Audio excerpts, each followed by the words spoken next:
Hi అండి. చూడండి, ఇది మనకి ఇట్లా మొత్తం బ్లౌజ్ మొత్తం బాగుందంట, వేసుకున్నమ్మటే ఇలా అయింది అనేసి మనకి కంప్లైంట్ చేసుకొచ్చారు.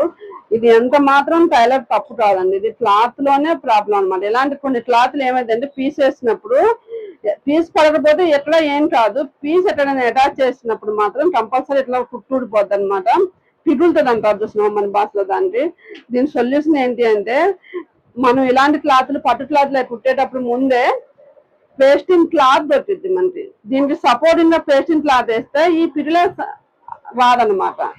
ఇలా ఎంత ఖర్చు పెట్టుకుంటున్నా కూడా మళ్ళీ ఇప్పుడు చూడండి, పీస్ ఉంది కదా, ఇప్పుడు పీస్ ఉంది ఇట్లా మనం వేసుకున్నామంటే ఇలా ఇప్పుడు పీస్ పడదు కదా, మనం వేసుకున్నామంటే ఇలా వచ్చేస్తుంది. అది ఏంటంటే ఇది స్టిచ్చింగ్ ప్రాబ్లం అని ఎవరైనా గొడవ పెట్టుకున్నా కూడా మీరేం భయపడమాటండి. ఇది క్లాత్ లో ప్రాబ్లం, ఎవరు కుట్టినా వచ్చింది, ఎవరు కుట్టినా వచ్చిందమ్మా. చూడండి, ఇప్పుడు ఇది నేను తీసినా కదా, ఇట్లా చేస్తే మొత్తం వచ్చేస్తుంది. దీనికి సొల్యూషన్ ఏంటి అంటే, ఇలాంటి క్లాత్లు పట్టు చీర మీద క్లాత్లు కొన్ని డిఫరెంట్ క్లాత్లు మనకి పేస్టింగ్ క్లాత్ ఉంటుంది. మనకి పేస్టింగ్ క్లాత్ దీన్ని సపోర్టింగ్ గా వేసి ఐరన్ చేసిన తర్వాత కుడితే ఇలాంటివి రాదు. కానీ కస్టమర్ చెప్తే పేస్టింగ్ క్లాత్ హోల్సేల్ గానే 150 రూపాయల దాకా మీటర్ పడుతుంది.